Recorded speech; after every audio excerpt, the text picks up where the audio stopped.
Hey, I'm Chris Ralph, the professional prospector, and I'm up here in the wilds of Alaska, in the Alaskan placer gold country, and I'm having the time of my life. I'm on an adventure. I'm here with some friends, and we're finding some nice gold, and I'm on an adventure that I invited every single one of you guys to join me on, and not a single person from my YouTube channel was able to go. Now, I know this is expensive, it's not cheap, but it's an amazing once-in-a-lifetime kind of adventure.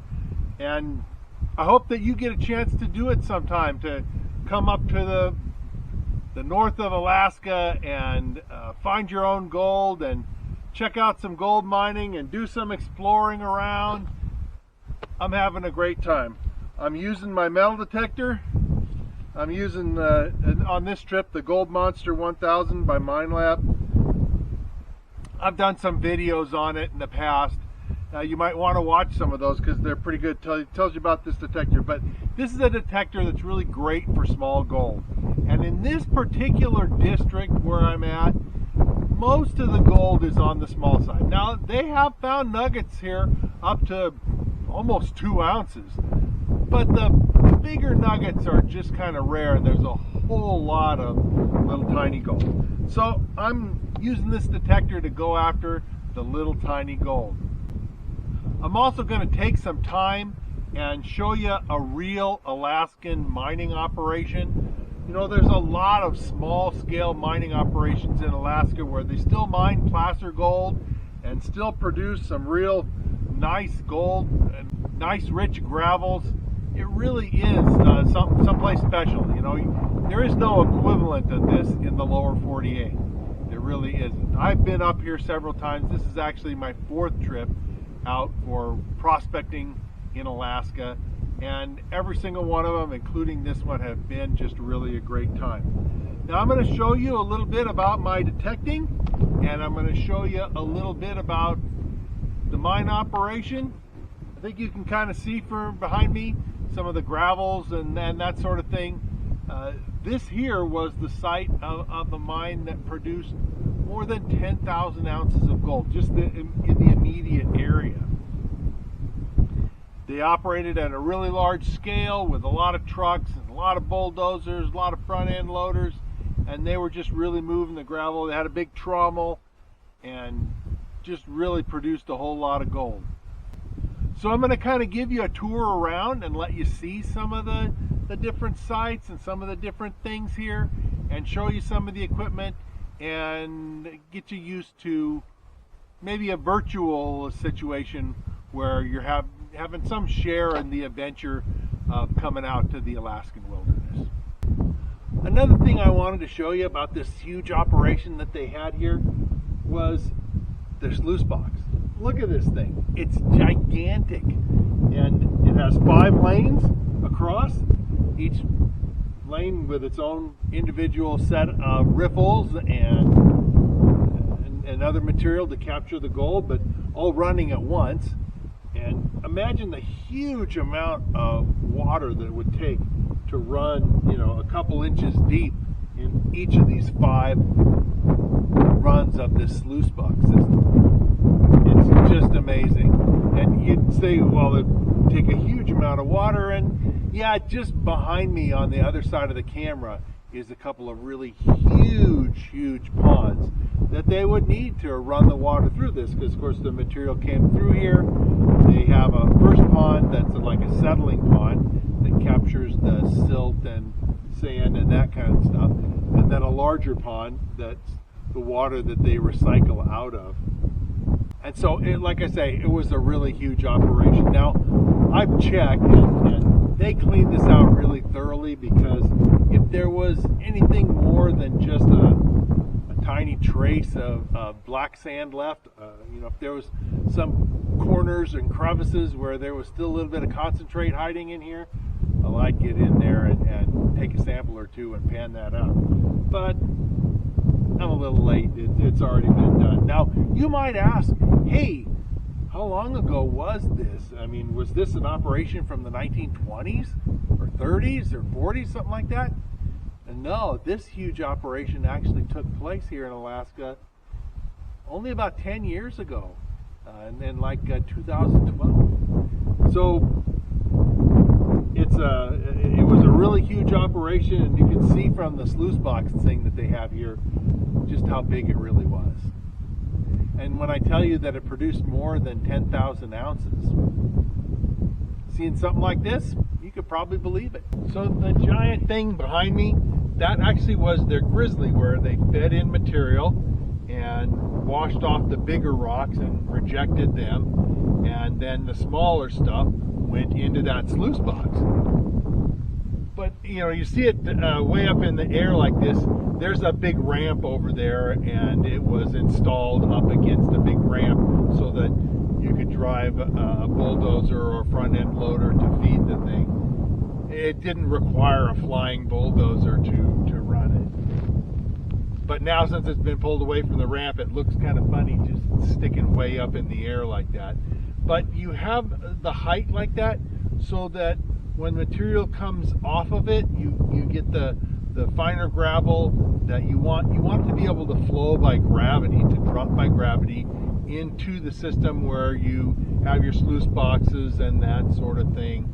And so, you know, you need the elevation in order to take advantage of gravity moving your gravels on down and on through the sluice box. So you've seen a few of the pieces. Now let me put it all together for you.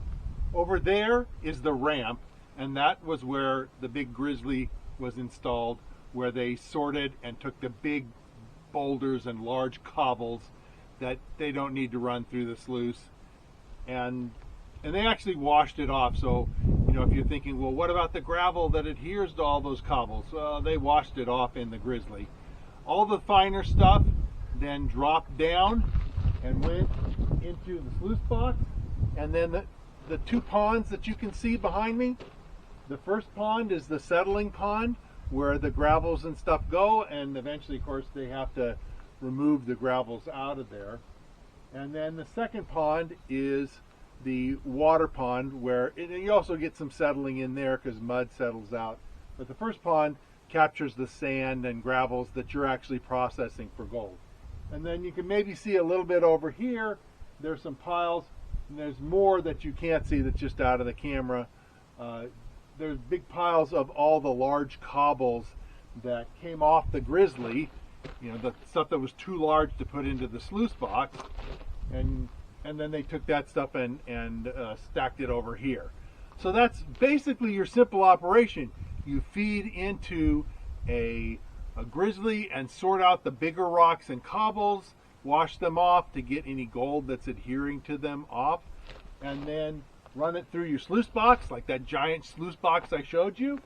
And then it goes into a couple of ponds, and the ponds, of course, accumulate the water and allow you to separate the silt and the sand and that sort of thing, and set that aside.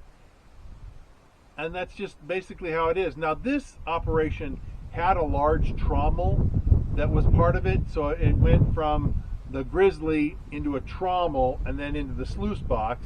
The trommel is no longer here, so I would show it to you if it were here, but it's been hauled out.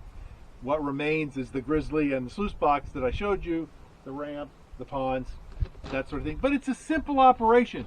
Large-scale commercial operating for placers, as long as you have sufficient water and space and a sufficient amount of gravel, it's easy to set up and not hard to run. You know, I'm not trying to say it's super simple, but compared to some other things, it's simpler than most. Especially when you start talking about hard rock mining and processing ores and extracting the gold from the ore and using cyanide and that kind of stuff. You get into a whole lot more technical and more difficult to permit types of operations. You know, it seems like getting into the mining game can be pretty easy. You know, there's certainly a big upfront cost, but one of the things that most small miners don't take into account is maintenance and repairs. And for a lot of small mining operations, that's what really slows them down or even kills them. You can get a good piece of heavy equipment, get it out in the field. That's a lot of work in and of itself, just getting it out in the field. And you use it for a while, and then it breaks down. And repairing vehicles like this, repairing heavy equipment, you know, you don't just get on the phone and call down to your local repair shop, because when you're out in the middle of nowhere, the nearest local repair shop may be 100, 200, or even more miles away. And it may not be that there's a road that goes from where you are to where the repair shop is. You may need to fly a guy in and, you know, fly all his equipment and tools in and fly in all the parts that are needed to repair it. And that can be really expensive. So good repair guys are actually very valuable, you know, people who can repair stuff in the field, because it's just not that easy. So if you're ever thinking about getting into the mining game, be sure to allow extra expenses for repair and maintenance, because it can be really high depending on what happens to you, and a lot of times it's just unexpected. So a very important thing to remember for anybody who wants to get into the mining game is the repair and maintenance of your equipment. Let's take a look at the actual operation that's going on here right now. It's smaller than this one, but it's still a good operation that's producing some nice gold and paying wages for some people that are working there. So the overburden is stripped off with a bulldozer. There's a layer of organic roots and moss and other sorts of things that doesn't contain any gold, and that's the overburden. And it's stripped off using a bulldozer and basically pushed away, and it's used actually to refill old holes. So they mine out an area and then push the overburden from the next area that they're mining into the hole of the area that they mined previously. So once the overburden has been stripped off and removed, the gravel underneath, which contains all the gold, is taken and loaded onto a truck, and the truck then takes the material and sets it in a stockpile, waiting for processing of the gravels and extracting the gold by their sluice box system, which I'll show you in just a second. But the truck is a tilting bed, and it dumps the material in piles, and then the piles are treated as a stockpile for use in their mining operation. Once they have enough material, they in the stockpile, they then set up their system and run to take the gold out of it. The gravels are fed in by an excavator, and this allows him to control what he puts in. Doesn't want to feed in too fast, because you need to control what's going through the system. The hopper here is a grizzly. I'll show you it better in a second, but it shakes, and the finer materials go through the grizzly bars and down into the sluice box. And as you can see, the coarser materials coming off the front of it into a pile. The piles are eventually moved around by the bulldozer. You can see the bulldozer there. He's basically pushing up the stockpile material for processing, but he'll also, as he has time, go and take care of the cobbles that are in front of the grizzly system, and also take care of the tailings that are coming out of the sluice box. This shows better the type of operation as it goes. You can see the excavator feeding into the hopper there, and you can see all the water and the sprays that helps wash off the cobbles. You can see the cobbles coming out the front, as I showed in the last picture. But then you can see just below the feed box, the grizzly with the water sprays, on the left there, you can see their sluice system, and you can see the muddy water coming out of the sluice. It goes into kind of a trough where the bulldozer, like I say, takes care of both the cobbles coming off the front and the gravels coming out the tail end of the sluice box. But this gives you a better idea of how the system has worked. The operator thought that this system runs, depending on the nature of the material, something on the order of 50 to 75 cubic yards per hour, depending on the gravel conditions and other things. The concentrates from the sluice box are recovered and then processed by first by a jig, which is the red machine in the background, and then final processing on a shaker table, which is the green machine you can see in the foreground.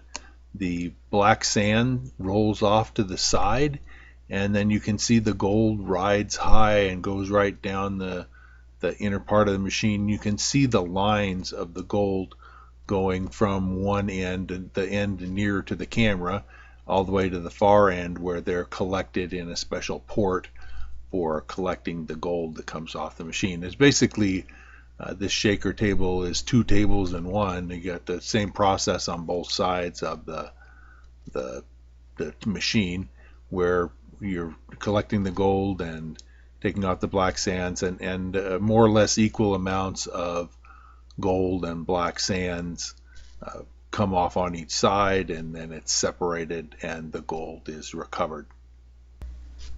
Here's some of the gold that was recovered in the mine. They actually made 2 runs while I was there, one each week. This is from the second week and weighs in at 31 ounces, a little over 31 ounces. The total, because they got the other one, they got the 34, and so the total for the 2 weeks while I was there was 64 ounces of gold. And actually, that's a lot of gold for a small operation like that with just a few men working. Here is some of the gold that was found by visitors to the mine. You can see that if you work hard, you can do fairly well. Now, if you are interested in gaining the skills to find good gold for yourself and becoming a more knowledgeable prospector, well, I wrote a book to help you do that, and I'm going to tell you a little bit more about my book right now. So let me tell you a little bit more about my book. It's called Fistful of Gold, and I wrote it because I want you to be able to go out and find for yourself fistful of gold. And you can see that it's an encyclopedia with all kinds of information, pictures, and that sort of thing. It's not in color, but color would have cost me a lot more to have printed, and so the book would have cost a lot more. It's for sale on Amazon, and you can pick it up. I'll put a link in the description below.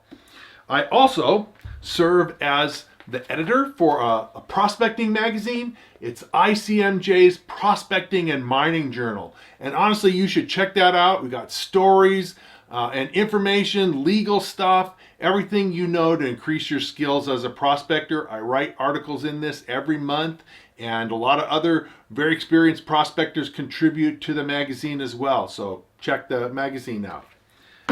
Also, I have a website, and the website is at NevadaOutbackGems.com. I'll put a link for it in the description below, but there's gobs of information there that you will find useful in your prospecting efforts. Finally, I want to say that I really appreciate your comments and thoughts, and even positive criticism. Don't come on there and just toss out insults, because I'll just delete your comments. But if you've got helpful things to say and questions to ask, do write and put those in the comments, because I answer my comments to people, and you'll hear from me in responding to you. So if you've enjoyed this video and you like what you see and you're interested in finding out more, well then sign up, subscribe, and hit the notification bell so they'll let you know when I post new videos. And like it and share it if again you see stuff that you really are excited about. And I'll be coming out with lots more new videos, and so we'll see you again real soon.